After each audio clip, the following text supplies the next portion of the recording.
Hello दोस्तों, हमारे channel study group में आप सभी का बहुत बहुत स्वागत है। आज के इस वीडियो में हम विद्युत धारा के चुंबकीय प्रभाव पर आधारित उपकरण जैसे ट्रांसफार्मर, विद्युत मोटर, डायनेमो आदि की संरचना और क्रियाविधि के बारे में पढ़ेंगे। तो चलिए स्टार्ट करते हैं। सबसे पहले हम चुंबकीय क्षेत्र के बारे में पढ़ते हैं कि चुंबकीय क्षेत्र क्या होती है।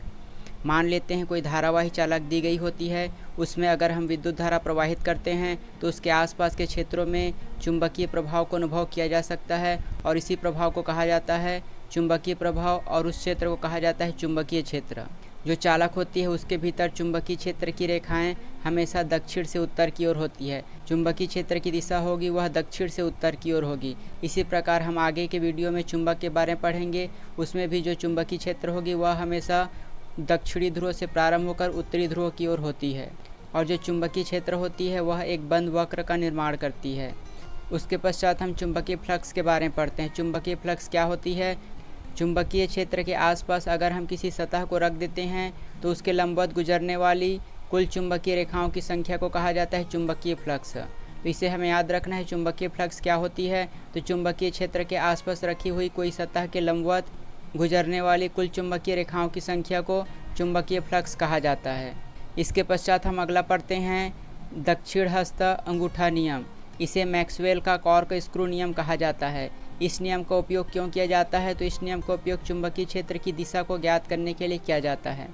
चुंबकीय क्षेत्र की दिशा को ज्ञात करने के लिए कोई धारावाही चालक तार होती है। अगर उस धारावाही चालक तार को हम हाथ से इस प्रकार पकड़ते हैं कि जो हमारा अंगूठा होगा वह विद्युत धारा की दिशा में होगा। मान लेते हैं अगर हम धारावाही चालक तार को इस प्रकार पकड़ते हैं कि जो हमारा अंगूठा होगा वह धारा की दिशा में होगा। धारा अगर इस दिशा में प्रवाहित हो रही हो तो हमारा अंगूठा भी इसी दिशा में होगा। तो चुंबकीय क्षेत्र की जो दिशा होगी वह उंगली की दिशा में होगी, अर्थात हमारा उंगली मुड़ा हुआ होगा और वही चुंबकीय क्षेत्र की दिशा होगी। तो इस नियम के माध्यम से हम चुंबकीय क्षेत्र की दिशा को ज्ञात करते हैं। इसे हमें याद रखना है। दक्षिण हस्त अंगूठा नियम का उपयोग क्यों किया जाता है? तो चुंबकीय क्षेत्र की दिशा को ज्ञात करने के लिए इसका उपयोग किया जाता है। इसके बाद हम अगला देखते हैं फैराडे का विद्युत चुंबकीय प्रेरण सिद्धांत। फैराडे के विद्युत चुंबकीय प्रेरण सिद्धांत के अंतर्गत दो नियम बताए गए हैं। पहला नियम होता है जो कुंडली का फ्लक्स परिवर्तन होता है उससे विद्युत वाहक बल उत्पन्न होता है, जबकि जो दूसरा नियम होता है वह होता है विद्युत वाहक बल चुंबकीय फ्लक्स के परिवर्तन की दर के अनुक्रमानुपाती होता है। अर्थात जो चुंबकीय फ्लक्स होगा उसके परिवर्तन के अनुक्रमानुपाती होगा विद्युत वाहक बल। जैसे जैसे फ्लक्स को परिवर्तित करेंगे वैसे वैसे विद्युत वाहक बल भी परिवर्तित होगा। अर्थात चुंबकीय बल रेखाओं की संख्या में अगर परिवर्तन होगा तो विद्युत वाहक बल परिवर्तन होगा। इसे हम आगे जब मोटर की संरचना और कार्यविधि पढ़ेंगे तो उसमें इसे हम देखेंगे कि विद्युत वाहक बल किस प्रकार कार्य करता है। तो इन दोनों नियम को हमें याद रखना है। कुंडली में फ्लक्स परिवर्तन से विद्युत वाहक बल उत्पन्न होता है और विद्युत वाहक बल और फ्लक्स के परिवर्तन की दर अनुक्रमानुपाती होती है। अगला हम पढ़ते हैं विद्युत चुंबकीय प्रेरण क्या होती है। तो जब कोई विद्युत धारावाही चालक तार में किसी चुंबकीय क्षेत्र से इस प्रकार रखा जाता है कि चालक में प्रवाहित होने वाली धारा की दिशा चुंबकीय क्षेत्र के लंबवत होती है, तो इस चालक में एक बल का अनुभव किया जाता है और इसी बल के कारण एक प्रकार की गति उत्पन्न होती है और इस प्रभाव को कहा जाता है विद्युत चुंबकीय प्रेरण। मान लेते हैं कोई धारावाही चालक तार है, उसके आसपास के क्षेत्र में चुंबकीय क्षेत्र उत्पन्न होती है। इसके आसपास हम एक चालक को रख देते हैं जो कि चुंबकीय क्षेत्र के लंबवत हो। तो ऐसा करने से वह एक प्रकार के बल का अनुभव करेगा और इस बल के कारण यह चालक गति करने लगेगा और इसी प्रभाव को कहा जाता है विद्युत चुंबकीय प्रेरण। और इसी विद्युत चुंबकीय प्रेरण के सिद्धांत पर विद्युत मोटर, जनरेटर और ट्रांसफार्मर कार्य करते हैं। इस सिद्धांत का प्रतिपादन माइकल फैराडे के द्वारा किया गया था। इसे हमें याद रखना है कि विद्युत चुंबकीय प्रेरण के सिद्धांत का प्रतिपादन माइकल फैराडे के द्वारा किया गया है। विद्युत चुंबकीय प्रेरण के सिद्धांत में दो प्रकार की कुंडली होती है। पहले को बोलते हैं प्राथमिक कुंडली, जबकि दूसरे को बोलते हैं द्वितीय कुंडली। मान लेते हैं ये कोई ट्रांसफार्मर दी गई है। यहाँ पर जो होती है वह प्राथमिक कुंडली होती है और यहाँ पर होती है वह द्वितीय कुंडली होती है। तो प्राथमिक कुंडली में प्रवाहित विद्युत धारा में अगर हम परिवर्तन करेंगे तो उसके साथ ही जो चुंबकीय क्षेत्र होगा वह भी परिवर्तित होता है और द्वितीय कुंडली के चारों ओर चुंबकीय बल रेखाओं में भी परिवर्तन होता है। अर्थात जब हम प्राथमिक कुंडली में अगर धारा प्रवाहित करते हैं तो इसके कारण चुंबकीय क्षेत्र उत्पन्न होता है, वह यहाँ पर कार्य करेगा और इस चुंबकीय क्षेत्र के कारण यह जो द्वितीय कुंडली होती है वहाँ पर चुंबकीय प्रभाव उत्पन्न होता है और उसी के माध्यम से इसमें विद्युत धारा उत्पन्न होती है। तो इसी प्रभाव को कहा जाता है विद्युत चुंबकीय प्रेरण। अर्थात पहली कुंडली में विद्युत धारा प्रवाहित करने से उसमें चुंबकीय क्षेत्र उत्पन्न होता है और इसी चुंबकीय क्षेत्र के कारण जो दूसरी कुंडली होती है उसमें विद्युत धारा उत्पन्न होती है। और इसी सिद्धांत पर आधारित होता है ट्रांसफार्मर, जो कि विद्युत चुंबकीय प्रेरण के सिद्धांत पर कार्य करता है। इसके पश्चात हम कैथोड किरण के बारे में पढ़ते हैं। कैथोड किरण में एक विसर्जन नलिका होती है। हमने पिछले वीडियो में पढ़ा था विसर्जन नलिका किसे कहते हैं। अगर कोई नलिका दी गई होती है, उसमें सामान्य अवस्था में वायु जो है विद्युत का कुचालक होती है, परंतु अगर हम दाब को कम कर देंगे तो उसमें विद्युत का प्रवाह होने लगता है और इसी प्रक्रिया को कहा जाता है विसर्जन। तो कैथोड किरण के उत्सर्जन के लिए एक विसर्जन नलिका होती है जिसके अंदर का वायुमंडलीय दाब 10⁻⁻² मिलीमीटर होता है। तो इसे हमें याद रखना है कि दाब कितना होता है। जब वायुमंडलीय दाब लगभग 10⁻² हो जाती है तो मध्य में क्रूक्स का एक अंधकारमय स्थान निर्मित होता है, अर्थात इसके मध्य में एक अंधकारमय स्थान निर्मित होता है। यह होता है कैथोड और इसे कहा जाता है एनोड। एनोड जो है वह पॉजिटिव होता है जबकि कैथोड नेगेटिव होता है। और जो फैराडे का अद्वितीय प्रदेश होता है, धनात्मक स्तंभ और ऋण स्तंभ तीनों एनोड में समाहित हो जाती है, अर्थात इस क्षेत्र को कहा जाता है फैराडे का अद्वितीय प्रदेश। उसके पश्चात कैथोड से एक प्रकार की अदृश्य किरणें निकलती है और इसी किरण को कहा जाता है कैथोड किरण। तो ऐसी स्थिति होने पर कैथोड से एक प्रकार की अदृश्य किरण निकलती है और इस अदृश्य किरण को कहा जाता है कैथोड किरण। यह किरण कैथोड से निकलती है, इस कारण इसे कैथोड किरण कहा जाता है। और यह जब किसी धातु से टकराती है तो उसमें गतिज ऊर्जा होती है, उसका ह्रास हो जाता है और वह धातु को गर्म कर देती है। यह कैथोड किरण के गुण होता है कि वह किसी धातु को गर्म कर देती है। तो वह किस कारण से गर्म कर देती है? क्योंकि जो कण होते हैं उसमें गतिज ऊर्जा होती है और वह गतिज ऊर्जा के ह्रास होने से वह धातु गर्म हो जाती है। और यही कैथोड किरण जब किसी अपने मार्ग में आने वाले भारी धातु जैसे टंगस्टन से टकराती है, टंगस्टन का गलनांक उच्च होता है, तो जब कैथोड किरण टंगस्टन से टकराती है तो उससे एक प्रकार की किरण निकलती है और इस किरण को कहा जाता है एक्स किरण। तो इसे हमें याद रखना है, कैथोड किरण जब किसी अपने मार्ग में भारी धातु टंगस्टन से टकराती है तो वह एक प्रकार की किरण उत्सर्जित करती है और इस किरण को कहा जाता है एक्स किरण। कैथोड किरण की जो तरंग लंबाई होती है वह 10⁻⁻10 या फिर 1 एंगस्ट्रॉम होती है। तो इसे हमें याद रखना है कि दाब कितना होना चाहिए या फिर इसकी तरंग लंबाई कितनी होती है। यह परीक्षा की दृष्टि से महत्वपूर्ण है। अब हम अगला देखते हैं कैथोड किरण कितने प्रकार के होते हैं। तो कैथोड किरण 2 प्रकार के होते हैं। पहला होता है कठोर एक्स किरण और दूसरा होता है नरम एक्स किरण। कठोर एक्स किरण होता है उसकी तरंग लंबाई 4 एंगस्ट्रॉम से कम होती है और इसकी वेदन क्षमता अधिक होती है, जबकि जो नरम एक्स किरण होती है जिसे कोमल एक्स किरण कहा जाता है, इसकी तरंग लंबाई 4 एंगस्ट्रॉम से अधिक होती है और इसकी वेदन क्षमता कम होती है। तो इन बिंदुओं को हमें याद रखना है कि एक्स किरण जो होती है वह 2 प्रकार की होती है, कठोर एक्स किरण और नरम एक्स किरण। कठोर एक्स किरण की तरंग लंबाई 4 एंगस्ट्रॉम से कम होती है जबकि इसकी वेदन क्षमता अधिक होती है। उसके विपरीत जो नरम एक्स किरण होती है उसकी तरंग लंबाई 4 एंगस्ट्रॉम से अधिक होती है और इसकी वेदन क्षमता कम होती है। अब हम अगला पढ़ते हैं कैथोड किरण के गुण क्या होते हैं। यह परीक्षा की दृष्टि से महत्वपूर्ण है, तो हमें इसे याद रखना है। कैथोड किरण सरल रेखा में गमन करती है। दूसरा होता है जो कैथोड होती है उसके तल के लंबवत होता है, अर्थात हमने देखा यहाँ पर कैथोड होती है उसके तल के लंबवत जो किरण निकलती है उसे कहा जाता है कैथोड किरण। यह लंबवत होने के कारण सीधी रेखा में गमन करती है। अगला होता है यह यांत्रिक दाब डालती है और यह जिस पदार्थ पर आपतित होती है उसे गर्म कर देती है। इन किरणों में गतिज ऊर्जा होती है जिसके ह्रास होने से वह उस पदार्थ को गर्म कर देती है। यह गैसों को आयनित करती है, प्रदीप्ति उत्पन्न करती है अर्थात रोशनी उत्पन्न करती है। इसकी वेदन क्षमता अधिक होती है और यह विद्युत क्षेत्र और चुंबकीय क्षेत्र दोनों से विक्षेपित होती है। को हमें याद रखना है कैथोड किरण के कौन कौन से गुण होते हैं। अगला गुण होता है कैथोड किरण एक्स किरण उत्पन्न करती है, अर्थात कैथोड किरण जब किसी भारी धातु उच्च गलनांक वाले धातु से टकराती है अर्थात टंगस्टन से, तो वह एक प्रकार की किरण उत्सर्जित करती है और उस किरण को कहा जाता है एक्स किरण। अगला हम पढ़ते हैं परिनालिका क्या होती है। परिनालिका किसे कहा जाता है? तो विद्युतरोधी तांबे के तार को बेलन की आकृति वाली कुंडली में अनेक बार फेरा जाता है, उससे जो संरचना बनती है उसे कहा जाता है परिनालिका। अर्थात कोई एक कुंडली होती है, अगर हम उसे विद्युतरोधी तांबे के तार से उसे इस प्रकार फेर देते हैं तो इस प्रकार की संरचना को कहा जाता है परिनालिका। इसमें जो क्रोड होता है वह नर्म लोहे का बना होता है और उसमें तांबे के तार को लपेटा जाता है। नर्म लोहे का क्रोड और कुंडली इन दोनों को सम्मिलित रूप से आर्मेचर कहा जाता है। तो इन सभी बिंदुओं को हमें याद रखना है कि परिनालिका क्या होती है, आर्मेचर क्या होता है और क्रोड का निर्माण किससे होता है। तो क्रोड का निर्माण नर्म लोहे से होता है। इसके पश्चात हम अगला पढ़ते हैं ट्रांसफार्मर के बारे में।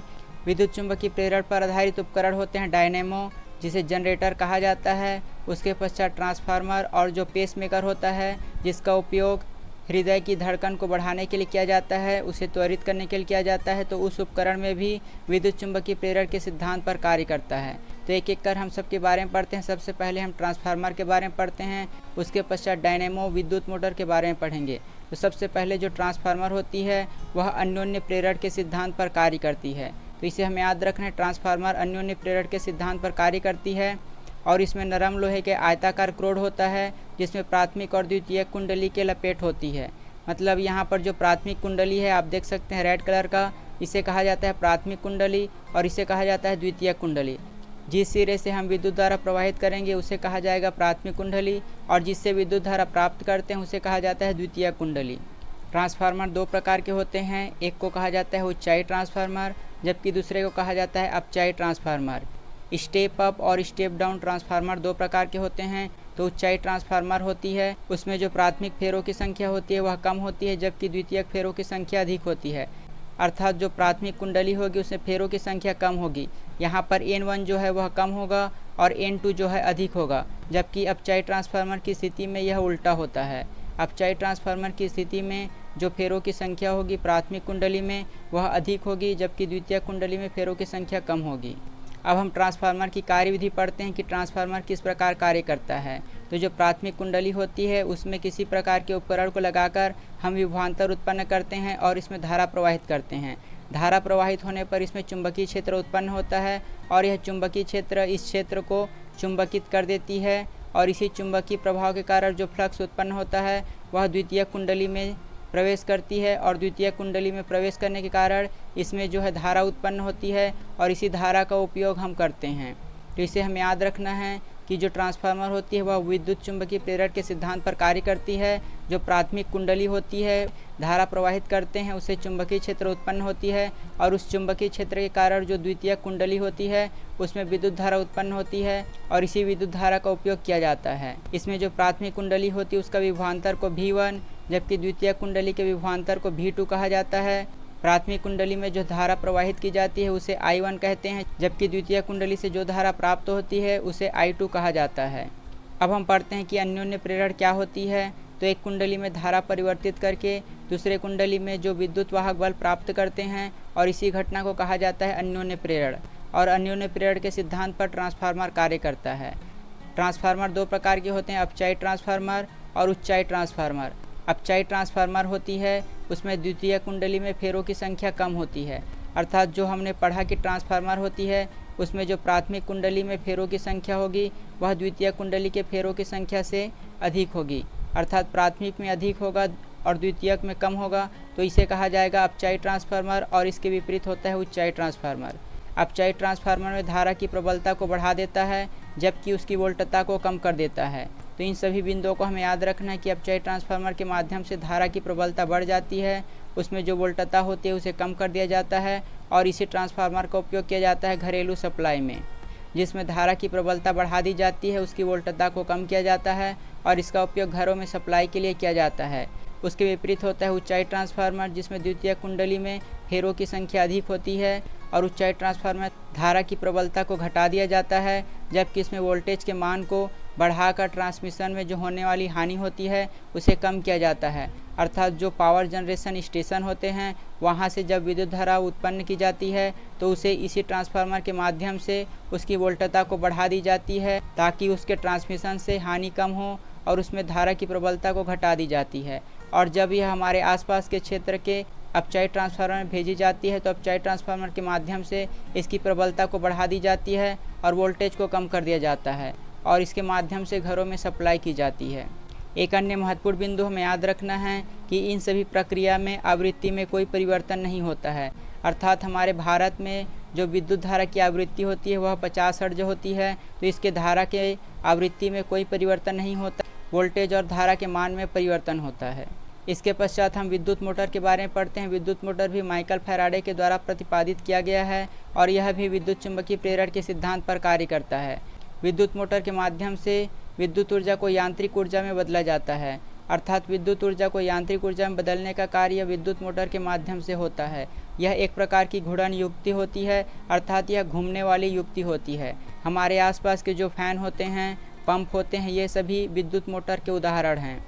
और यह विद्युत जनित्र के उल्टा कार्य करती है, अर्थात जो जनरेटर होता है, जनरेटर के माध्यम से हम बिजली प्राप्त करते हैं, जबकि विद्युत मोटर के माध्यम से हम बिजली देते हैं, उसके पश्चात हमें जो घूर्णन होती है वह प्राप्त होती है। जबकि जनरेटर में हम किसी चीज़ को घुमाते हैं, उसके पश्चात विद्युत उत्पन्न होती है। और ये दोनों विद्युत चुंबकीय प्रेरण के सिद्धांत पर कार्य करते हैं और इसका प्रतिपादन माइकल फैराडे के द्वारा किया गया है। यह भी उसी सिद्धांत पर कार्य करता है कि जो चुंबकीय क्षेत्र होती है किसी चालक में गति उत्पन्न करता है और इसी गति के कारण जो विद्युत मोटर होती है वह घूमती है। इसकी संरचना कुछ इस प्रकार होती है कि जो तांबे के तार होता है उसे आर्मेचर को लपेट दिया जाता है और जो आर्मेचर होती है वह ध्रुवों के मध्य में स्वतंत्र रूप से घूम सकती है। इस क्षेत्र में बूश लगा होता है जिसके माध्यम से यह आर्मेचर स्वतंत्र पूर्वक घूम सकती है।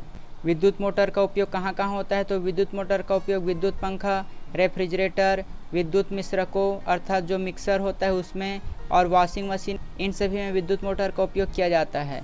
चलिए हम विद्युत मोटर की क्रियाविधि देख लेते हैं। विद्युत मोटर विद्युत चुंबकीय प्रेरण के सिद्धांत पर कार्य करता है जिसका प्रतिपादन फैराडे के द्वारा किया गया है।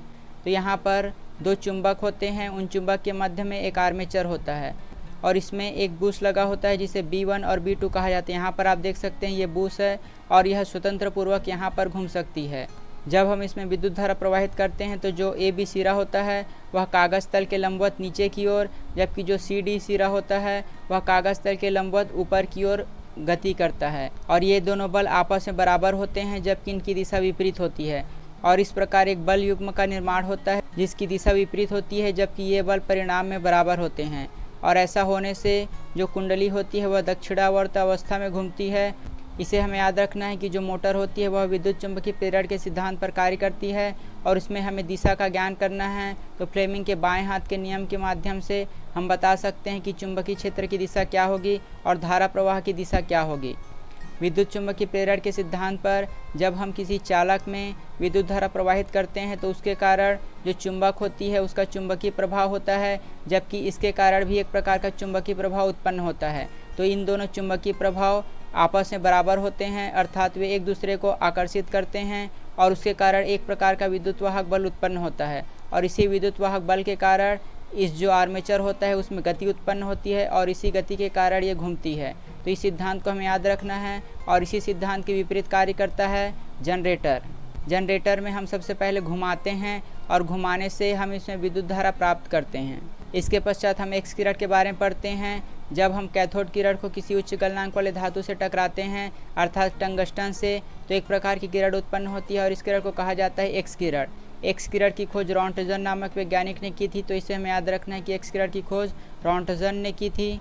और एक्स किरण का उपयोग क्या होता है, तो एक्स किरण का उपयोग टूटी हुई हड्डियों का पता लगाने के लिए, कैंसर के उपचार के लिए और क्रिस्टल संरचना आदि के लिए एक्स किरण का उपयोग किया जाता है। तो इसके उपयोग को हमें याद रखना है कि एक्स किरण का उपयोग टूटी हुई हड्डियों का पता लगाने के लिए, कैंसर के उपचार के लिए और साथ ही क्रिस्टल संरचना ज्ञात करने के लिए की जाती है।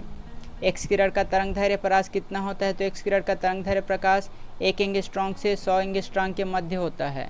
इसके पश्चात हम पढ़ते हैं विद्युत चुंबकीय तरंग क्या होती है। विद्युत चुंबकीय तरंगें जो है निर्वात में भी गमन कर सकती है और इसके लिए माध्यम की आवश्यकता नहीं होती है।